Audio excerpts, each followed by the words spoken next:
Hey folks, Paul Abernathy here. Thanks for joining me on episode 4, our exam prep adventure here at Fast Track Systems and Electrical Code Academy. Now, we've worked our way, you've seen some basic journeyman, some basic knowledge type of questions. We looked a little bit, we had an Ohm's Law type question.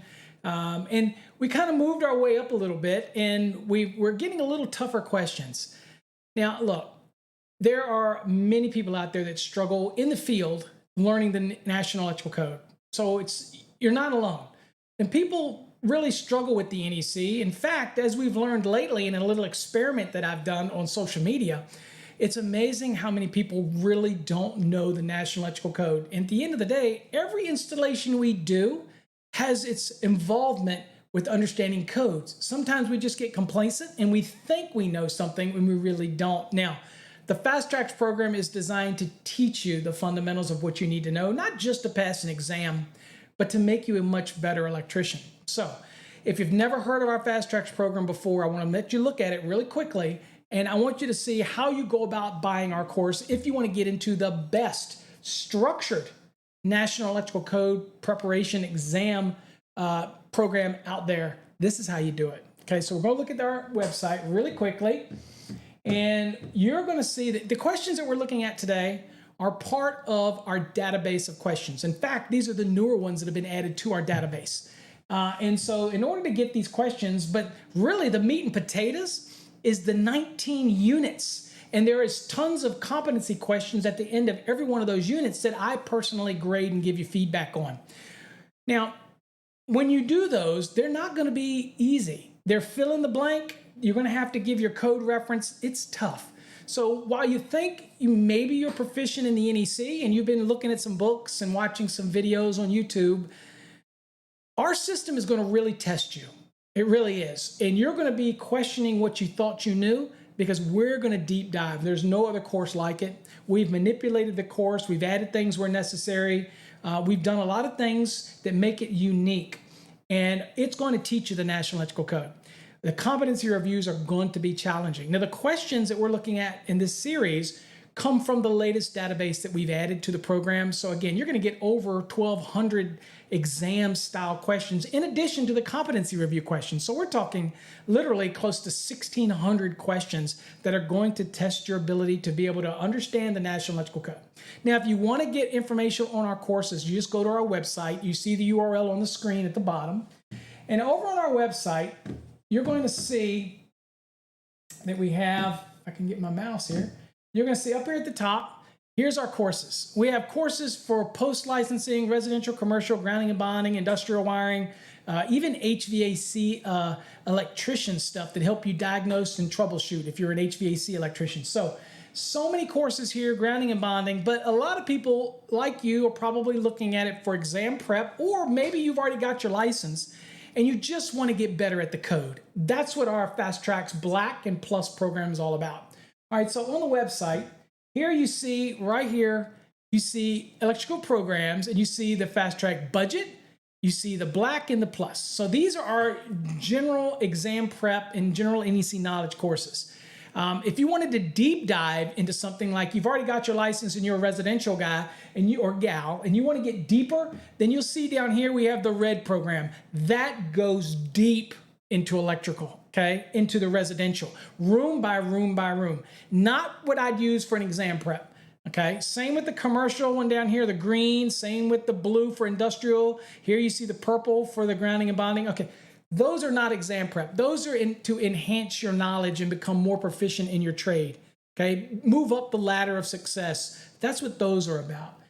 If you're doing exam prep or learning the NEC, then you want to be focusing on these. Now, the difference, the budget's just the program, and you access that through our website, not on a separate server. That one's the only courses we have that you access it through our website. The difference with that, you don't get access to me, and you don't get the support from us. It's just the course material in a linear type of format. The competency reviews, you grade yourself, you get the answer keys, you don't really get support. And we can't support you because that's why that course is so much less. Now, the one course that people buy the most is our Black course. Now, the Black and the Plus are exactly the same.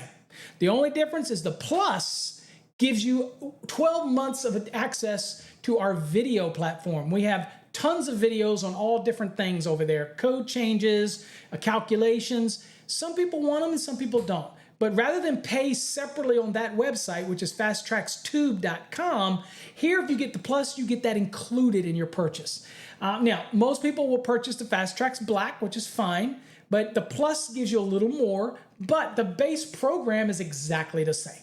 Now, what you do is click on the Black, for example, and what you want to do is you want to read this information. You're going to see that everything that we're going to cover, here's your options for the 2017, 2020, or 2023. Make sure you check and see what you're testing on in your area, because I can't determine that for you.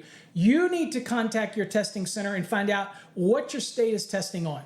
All right, our systems are not transferable. It means if you buy the 2020 and your state changes, you can't jump to the 2023. We can't do that. Sorry. What you buy is what you get. Okay, it's just the way it is. Now, you can watch this video. It'll explain all the things that we go through in the course, all the neat features that you need to be familiar with. So before you buy our program, I recommend you watch this little video because it's going to give you a better sense of what you're going to experience in the program. And then you can read down here and see what we're going to cover. I mean, we're covering everything, right? From residential calculations to spacing of receptacles to the general knowledge stuff to one family dwelling calculations, both the standard and optional method. We're going to do multifamily dwellings, 6-unit and a 12-unit building complex. All those things. We're going to talk about commercial buildings and all those calculations. There's a lot of stuff that we're covering in 13 units, right? So it is not for somebody who thinks they know everything, and you go into this, you're going to be shocked at what you learn. I guarantee you, because this is what student tells us all the time. We are shocked that they didn't know the amount of information that's in a program like this. Okay, so there you go. There's where you go. You go to our website. You follow our navigation up here. Now, if you happen to be on mobile and you come to our website, it won't look like that. Here's what it'll look like. It'll actually look a little bit easier to view. It's a mobile view. And you basically can go to these 3 little lines up here and click that. And what it'll do is it'll open up, if I can click it, it'll open up the navigation menu. Or you can just scroll down. If you're doing exam prep or you're just getting a good NEC course, scroll down and you'll see this thing that says test. Click on the test icon.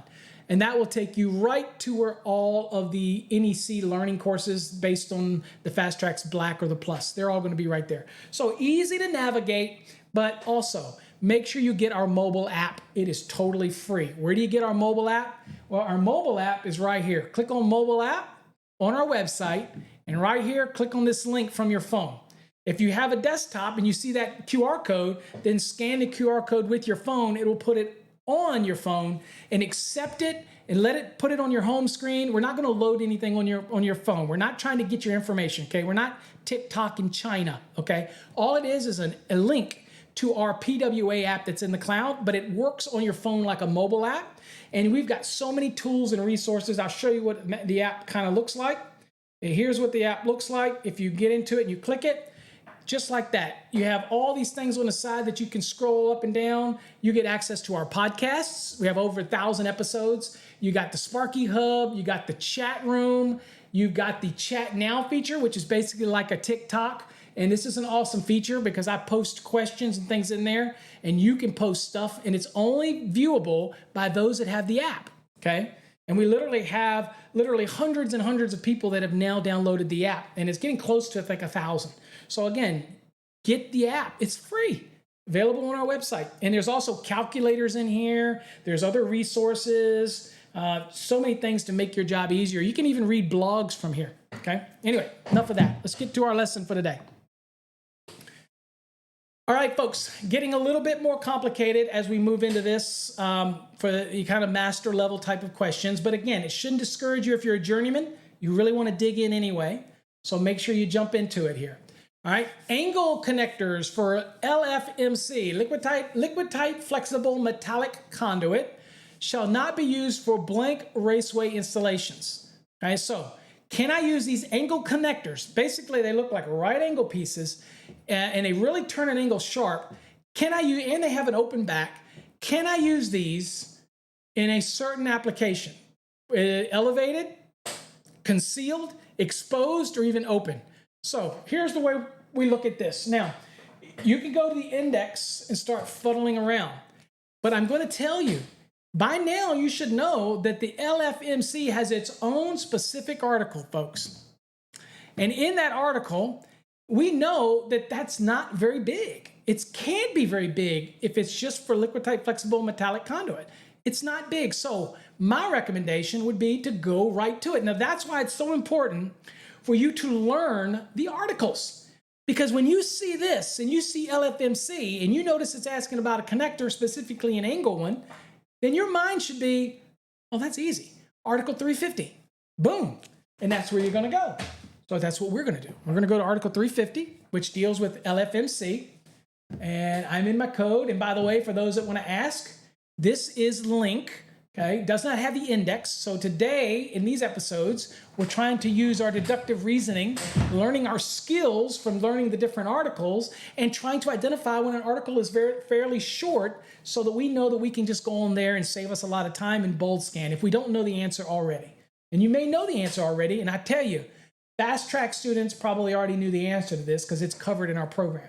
Anyway, let's go down. So we're gonna go to 350. Right here. So as you can see, this is LFMC right there. And what we're going to do is we're going to bold scan. And what are we looking for? We're looking about connectors, connecting applications. So we're going to go down. Let's see here. Use is not permitted. No. Sizing. No. Bins. Not what the question's about. Trimming. No. Securing and supporting. Nope. Support. Couplings and connectors. Boom. That's what we were looking for. Connectors. So what does it say here? Only fittings listed for use with LFMC shall be used. So you can only use fittings that are actually listed by a third party, NRTL, for use with LFMC. It says angle connectors shall not be concealed. You can't get any more straightforward than that, folks. That took us less than 10, 15 seconds if you follow the normal chain of action. Means immediately knew it was 350. You immediately went to 350. You had a tab for it, and you get down and you start bold scanning. Literally, your answer is right there. You quickly pop back over, and you know the answer is concealed, and there's your reference, 350.42, okay? Literally that quick. Now, you could have probably gone to the back and gone under LFMC, probably could have gone down and it would have said connectors or couplings, and that would have got you there because you know you're talking about connectors. But again, bold scanning is important technique to learn. And it's not difficult. You just start out by going and scanning each one of the headings of the sections. And then remember that you have words that are in your question. And once you dissect it out, you're looking for those triggers. And you just got to get used to scanning and quickly looking at it and being able to absorb the information and just move on. And you'll get better as you keep practicing it, okay? And that's why I say when you're preparing and you have a good set of questions, don't be in a hurry to answer those questions. Take your time. Remember, you don't need to time yourself until you get down to the last 2 weeks.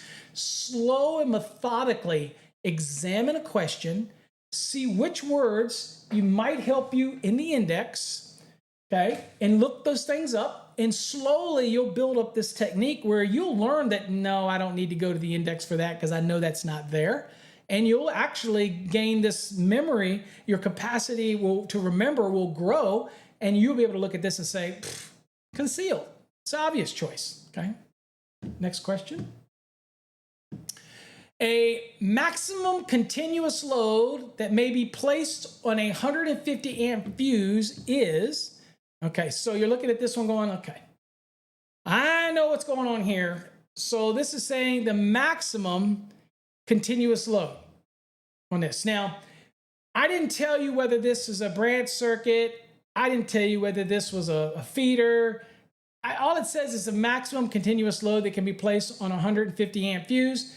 I always will typically say, all right, we'll just start with the branch circuit. The good news here is it's the same regardless. So whether you get your reference in 210 for branch circuit or 215 for feeder, okay, it's all going to be the same concept here. It's a continuous load, and we're looking to see what a value. So where do we go for this? So one of the things you could do is go to the index, and I do this at least once in every one of these last 4 episodes. I will do it for this one. I'll just go and pick branch circuits, and I'm going to go look in branch circuits and see what I see. And feel free to pause the video and do that yourself. And I'll go into branch circuits and see, okay, let me look and see if it says anything, branch circuits, and then maximum continuous load. So I'm looking down branch circuit to see if anything, conductors. Well, now I do see conductors as minimum ampacity. Okay, so I look at that, but again, we're talking about a fuse, so we know it's an overcurrent device. So I'm gonna keep looking here. And I'm looking down, and I'm going down, and I'm saying, okay, I'm still under it. Individual, oh, wait a minute, individual, and then overcurrent protection. 210.20. That's definitely something I'm going to write down. Then I'm going to go down a little further, and I see overcurrent protection, 210.20. Now, I know that I'm talking about it's very specific, right, for the branch circuit, but it could have been also for the feeder. But what's a common thread here? 210.20, great place to start. Let me give you another hint.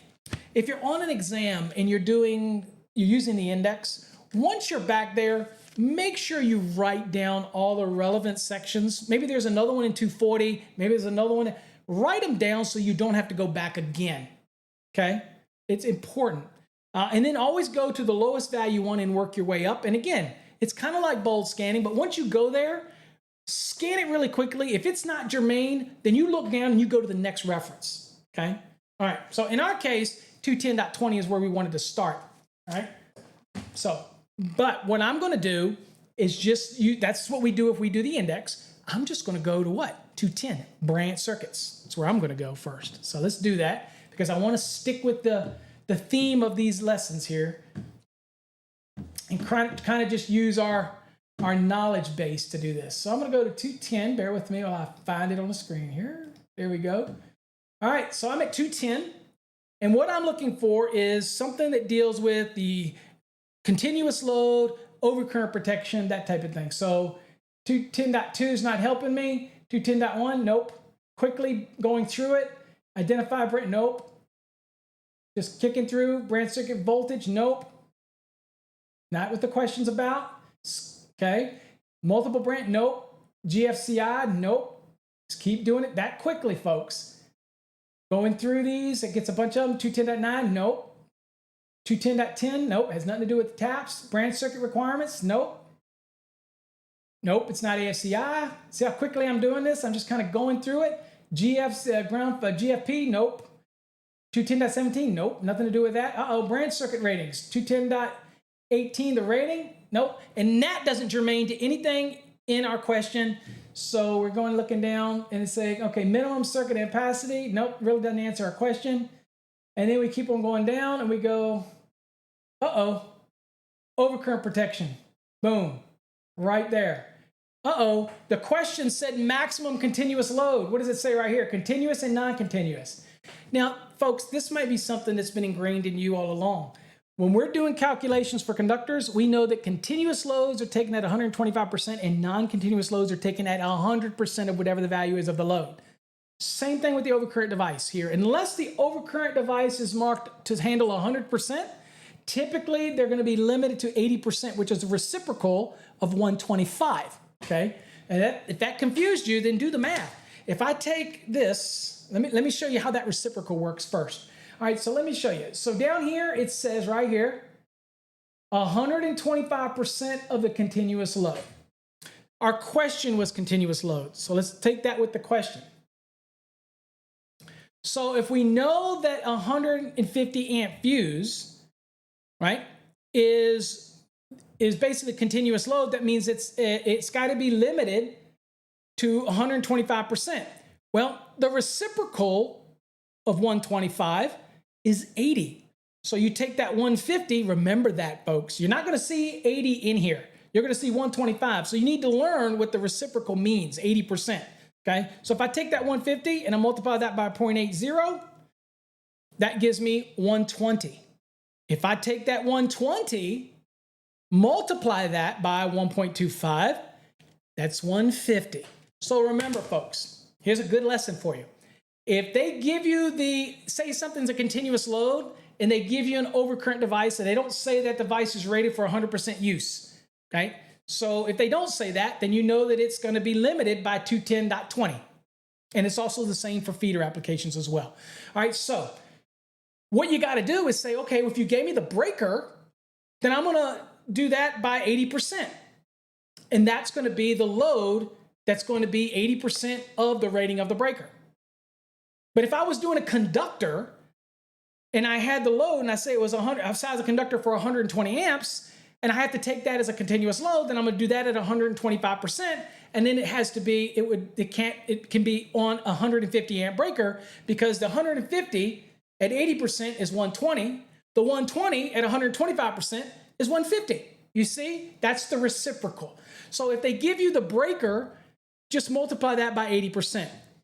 If they give you the load itself and say this is 120 amps of continuous load, what's the size of the breaker? Then you go 120 times 1.25 or 125%, and that's the size of the breaker. You see how that works? That's the reciprocal. So for you on an exam, be very aware of what they ask you. Are they giving you the breaker or the overcurrent protection, or are they giving you the load itself? And if they give you the load as a continuous load, then you take that at 125%. If they're giving you the breaker, then you multiply that by 80%, because 80 is the reciprocal of 125. That's how it works. Beautiful thing, right?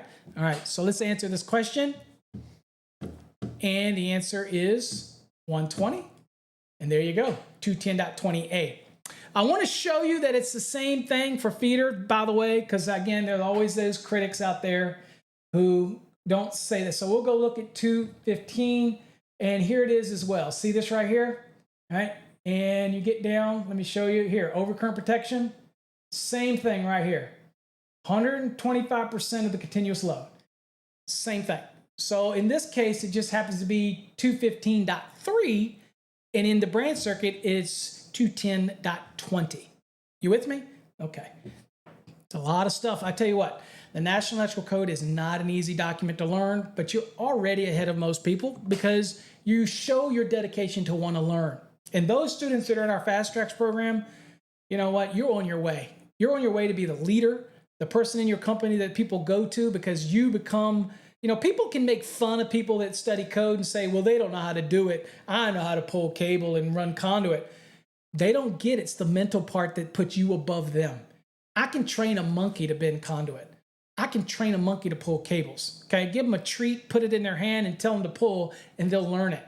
Okay, but do you learn the mental game? Why are you doing it? Why are you worried about raceway bending, and why are you worried about how many conductors I can put in a raceway, or what's the amps I can put on a conductor or an overcurrent device? And all? That's the mental part. You're doing it every day. You just don't know it because somebody's probably telling you to do it, but you're not doing it because you know why you're doing it. That's why I created this program. Not just to help you pass an exam, but to really make you a better electrician. Really. Okay. Next question. Y'all are doing great. All right. Ooh, questions get a little harder for us, you know, a little bit more. So next question. D-rating factors. Okay. It says, let's see here. The D-rating factors in 310.15C1, and that, of course, is when you have more than 3 current-carrying conductors, shall be applied only where the number of current-carrying conductors in an auxiliary gutter, okay, ding, ding, ding, obviously, auxiliary gutter is where we're going to be, including neutral conductors classified as current-carrying conductors. So a neutral is not always current-carrying conductor if it's carrying the imbalanced load, but there are certain types of systems, right? A three-phase full wire Y type of system, when you have a certain number of nonlinear loads and things like that, well, the neutral will actually become current carrying. So you got to understand that. But we're talking about auxiliary gutters, and it says again, including neutral conductors classified as current carrying under the provisions of 310.15b5 exceed what? Okay, so 20, 25, 30, or 50, okay? So we're talking about the number of conductors before we have to start worrying about demand factors. So first thing we learned is what? Auxiliary gutters. Do you know what article it is? Do you?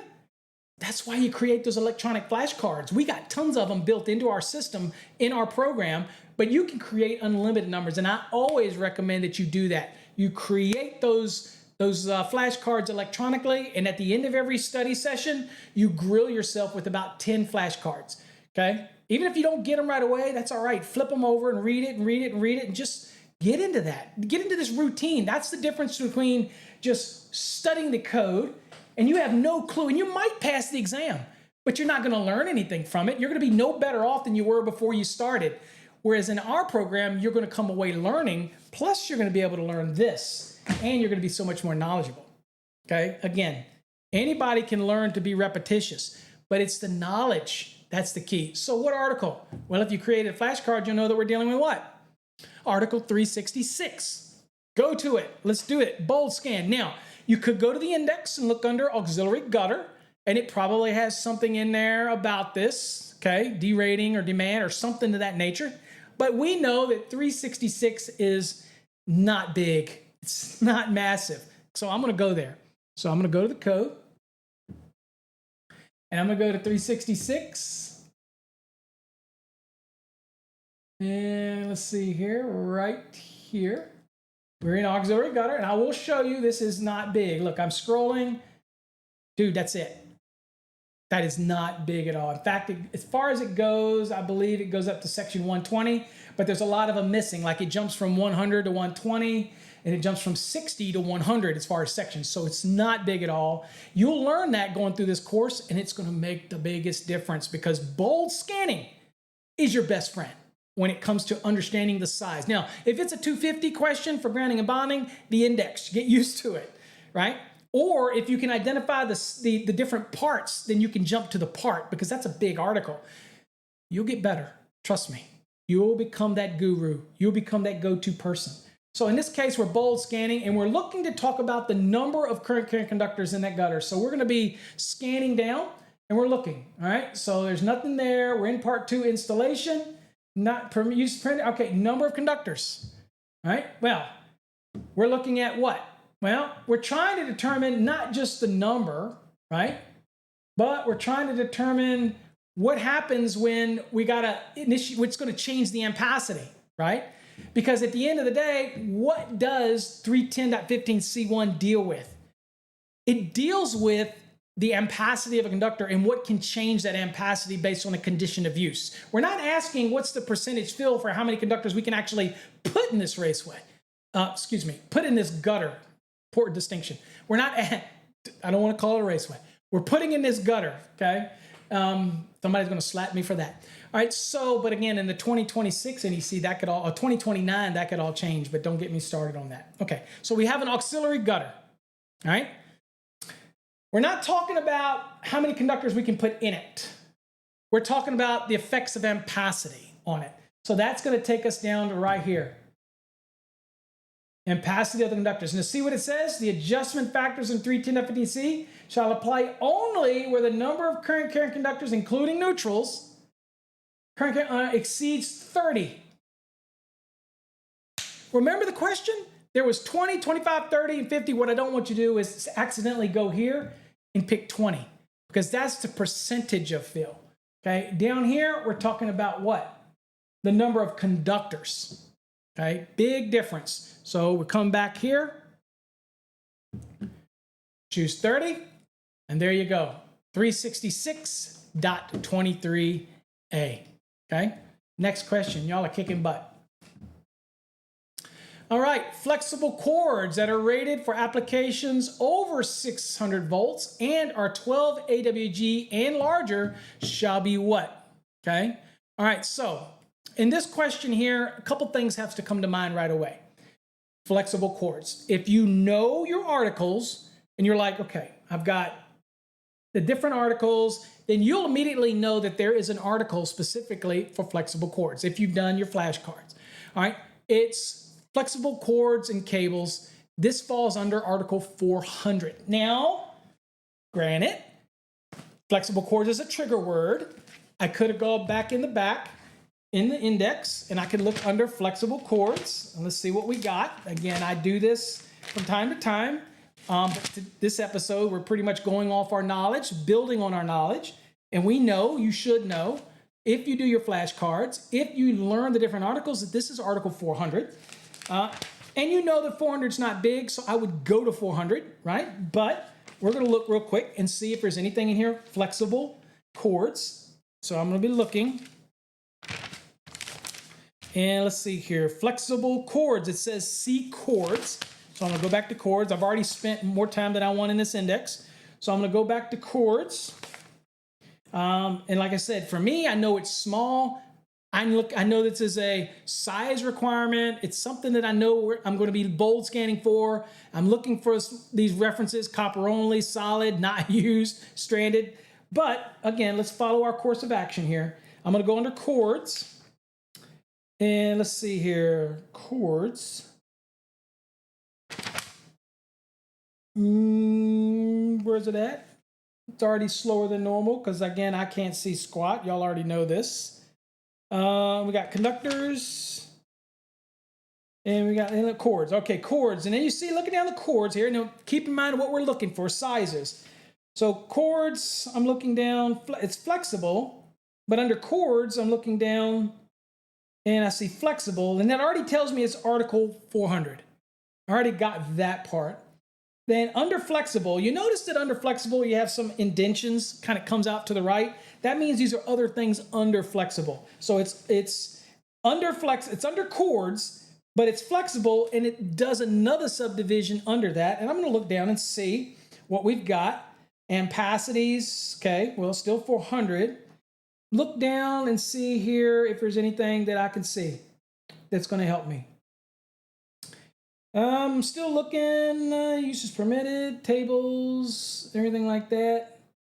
Yeah, nothing overtly that I stick to down here that would have said to me, Paul, this is anything that's overtly beneficial. I don't really see anything else here. Let me just look at it again.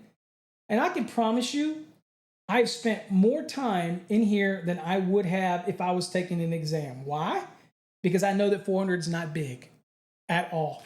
So I would say, forget that jack, and I'm going to 400. Because I know that that's flexible cords. So again, time management. We'll go to 400. You'll get better at it. 400 is not big. Again, kind of scroll through it and let you see what it is. It's really not big, and everything is laid out pretty good here. So what we're looking for, all right? So we're going to kind of scan these. Suitability, the type, not the question we're looking at. All right, so here's ampacity tables, right? But you're thinking, okay, but that's ampacity. But this is a question about what? Sizing, okay? And associated information with sizing. So let's kind of keep looking. And see. Also, we're looking at the answers. Stranded, solid. You might find something in here, but a real quick look at this.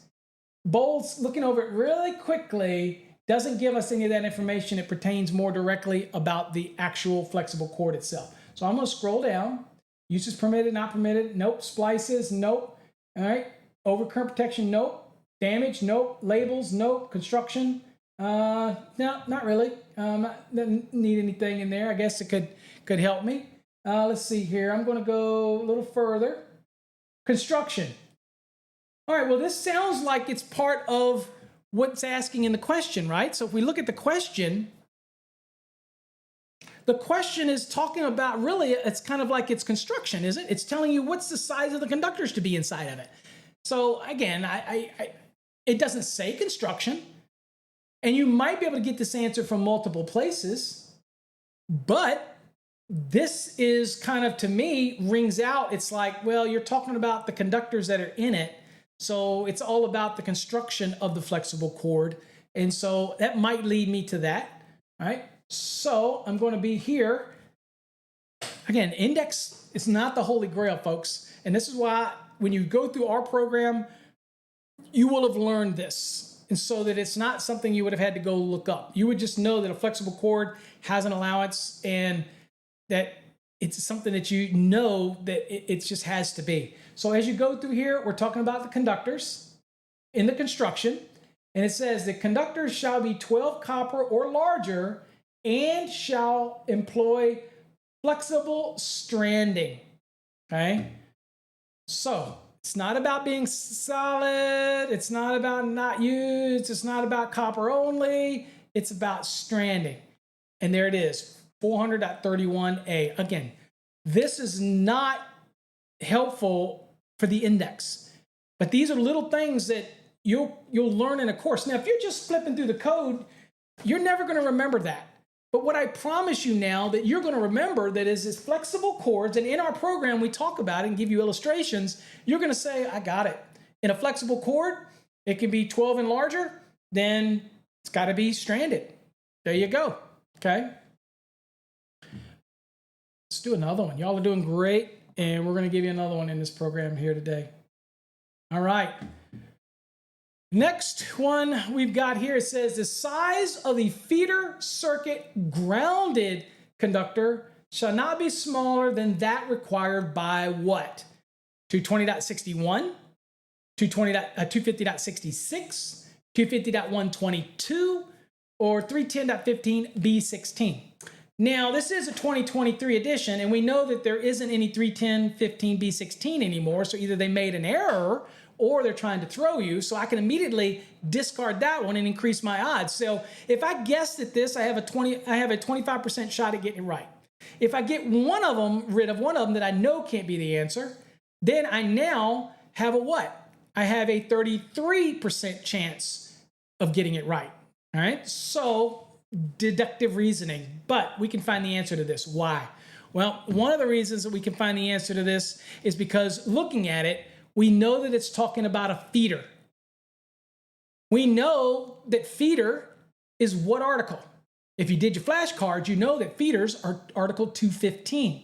You also know that 215 is not big. And since we're talking about a grounded conductor in conjunction with a feeder in 215, would I even go to the index for that? I wouldn't. I know that I'm going to bold scan 215. Now, I am more than sure that it's somewhere in the index, okay? But time is your friend. In this episode, like the other three, we want to train your mind to take things and realize deductive reasoning. Okay, it's a feeder. We're building on the knowledge you should have if you're in our program or you've been in a structured program. You know that feeders are 215. It's asking about a grounded conductor used with a feeder. That's what I'm looking for. So I'm going to go 215. So I'm going to go to 215 because it's asking about a feeder. And that's where we need to be. Again, using logic here. And 215 is feeders. All right, now, specific question is a size issue. And it's referencing, well, the grounded conductor can't be smaller than a size that's given by one of these references. Now, interesting to note is that 250.66 generally is about grounding electrodes. Okay, so grounding, the different grounding electrodes and the conductors that go to those. So the grounding electrode conductors, the electrodes themselves are 250.52, but this is the grounding electrode conductor. Okay, so we know that there's sizing there.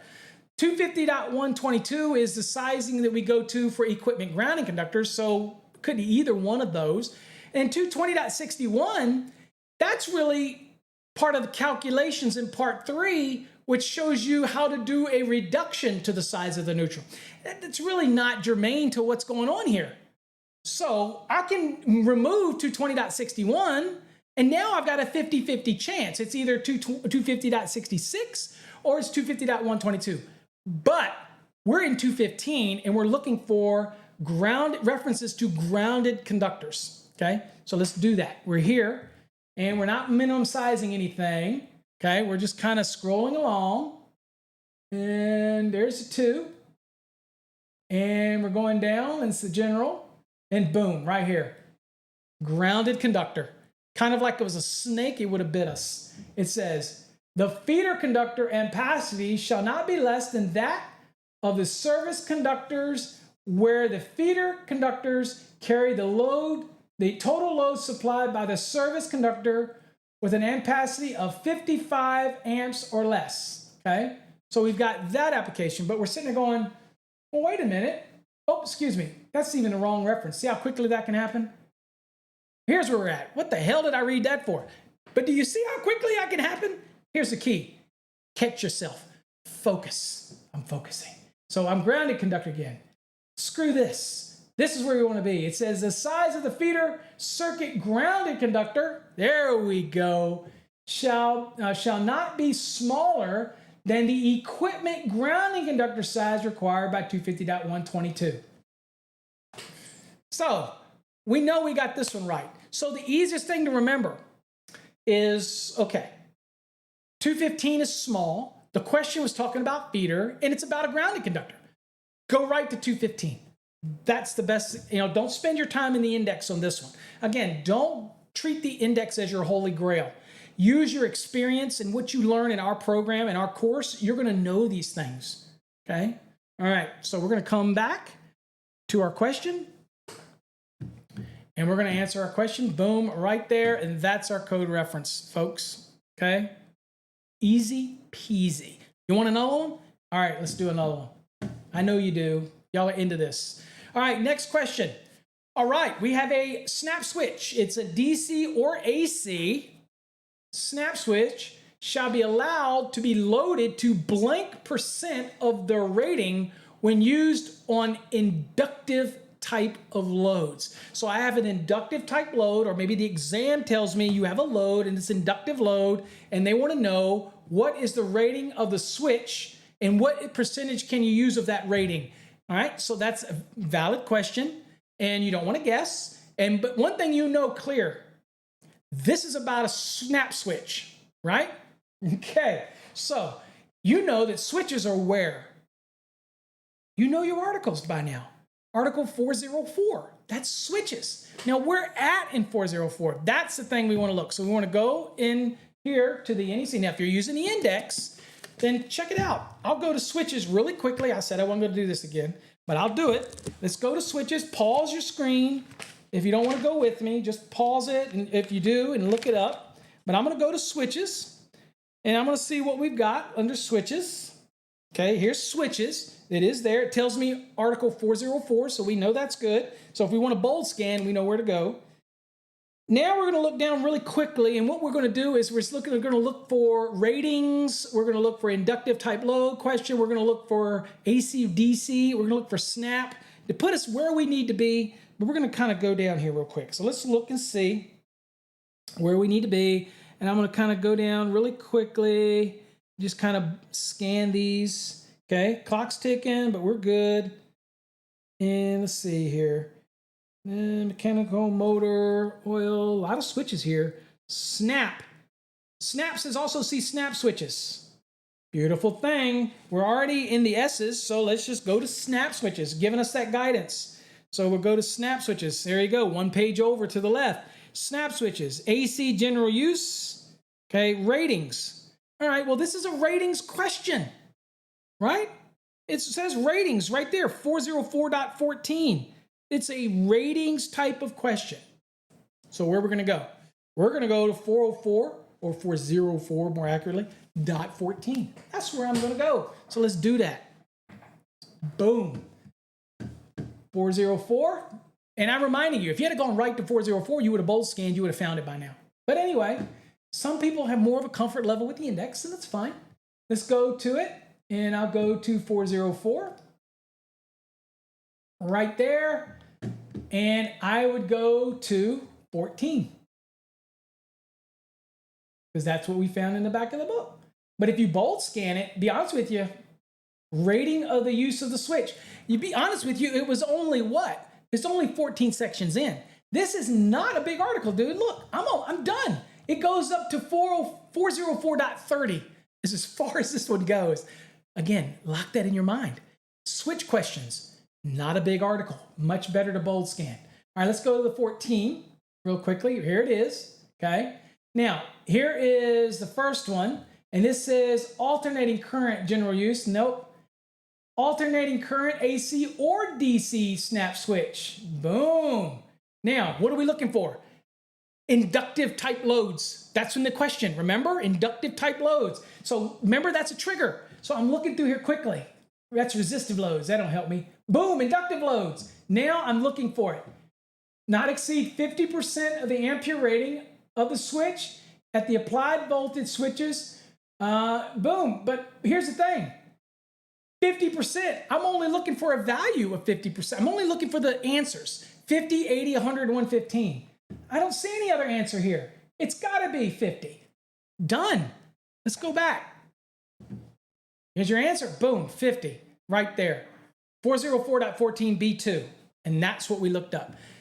These are powerful things, folks. You don't have to memorize the National Electrical Code. But what you want to do for your well-being is to get familiar of the flow of the code.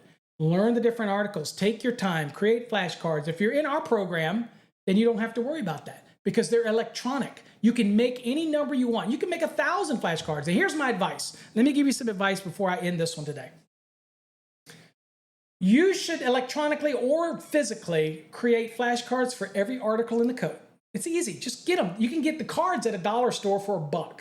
Or if you're doing our electronic ones, it only takes you a second. You go into the flashcards, you create a new one, you put on the front side, you put the article, and on the back side, you put the answer. You do that for every single article so that you get a choice. You start flipping them. 430 motors, 338, okay, service entrance cables, and USE. You go to 336 tray cable, 334 non-metallic sheet cable, 517 healthcare facilities, 690 photovoltaic, 680 pools, swimming pools, hot tubs, spas. You'll get so familiar with it. 210 branch circuits, 100 definitions, okay? Over time, it's just going to be just human nature for you to get better. And that means when you see a question on an exam or you're out in the field, you're going to be able to do this easily because you'll know where to start that journey. Now, if you want to get into a great exam prep program or any of our courses and help support the efforts that I do, I appreciate every one of you. I want to show you really quickly again our website. And what you do is you go to fasttracksystem.com. And if it looks like, if you're on a browser, this is what it'll look like. And you can go to courses right here. And you have all these courses. Of course, we have some free blogs that you can read. But here's the courses. If you're studying for an electrical exam or you already have a license, but you just want to get better at the code, you feel like you're lacking code knowledge, then you get our Fast Tracks Black or our Fast Tracks Plus. Now, the only difference in the two courses is with the Plus, you're also going to get 12-month access to our video platform. That's called Fast Tracks Tube. It is the most amazing video platform out there. It's the neatest look. It is so browser friendly. It's so device friendly. You can watch videos. It has so many features you're not going to find on any other type of platform, like even YouTube. It is just electrical all day, all long. So check that out. But if you want the courses, you go over here under courses. Now, if you're in the mobile app and you're thinking, well, mine doesn't look like this, then what you want to do is you want to make sure that you just go to our website, and this is what it'll look like. And you just scroll down. And if you're taking an exam or you want to learn the NEC, then you'll see something that says test. Just tap on the test icon and it will take you right to the Fast Tracks Black and Plus courses. Okay, it's just that easy. If you want to look at all the courses we offer, then if you're on the mobile version, then you go down here to shop. Just click shop and it will literally take you to all of our courses. And you get to peruse through them. We have grounding and bonding, industrial, residential, commercial, electrical theory, HVAC electricians courses. Great stuff, folks. Grounding and bonding is one of the amazing courses we have. Anyway, that's how you navigate our website. And please, before you go, make sure you get our mobile app. It's got so many features. It's got our own version of like a TikTok where you can ask questions and post images and we comment back and I'm going to give you quizzes on it. It's built right into the app and it's only available to people that use the app. Other people can't come in. It's only app users and it's free. So all you do is download it. Now, it looks like this and it's got so many features along the side. It's got calculators. It's got what else has it got? It's got instant access to our podcasts, so much stuff in there, folks. It's got in the field calculators for sizing, raceway fill, box fill, all of it right there at your fingertips. It's free. Download it. It'll load it on your phone. All you do is go there and click this URL right here, and it'll ask you, do you want to put the icon on your phone? Please do. It's not loading anything into your phone. All it is a icon link. And when you click it, it brings our mobile app to you instantly. And then when we make any changes, you see it instantly. You no longer have to go to the Google Store or the Apple Store to do this. That's the technology that we have today. And I hope you do get our app. We want, even if you're not a customer of ours, we really want to help you out. And we're constantly adding things to the app. really want you to get the app. Okay, so just go to our website and download that app. All right, folks, that's it. I just want to thank you folks for joining me in this 4-part series. Hopefully you learned something out of it. If you want more information about our programs, go to our website. Until then, folks, good luck. I wish you the most success in passing your exam. If you're not taking the exam and you're using this to get better at the NEC in the field, I have no doubt that you're going to become the leader of your company and you're going to rise to levels that you never expected, because you not only have the physical talents, but now you're getting the mental talent. Thanks for watching. Till next time, stay safe. God bless.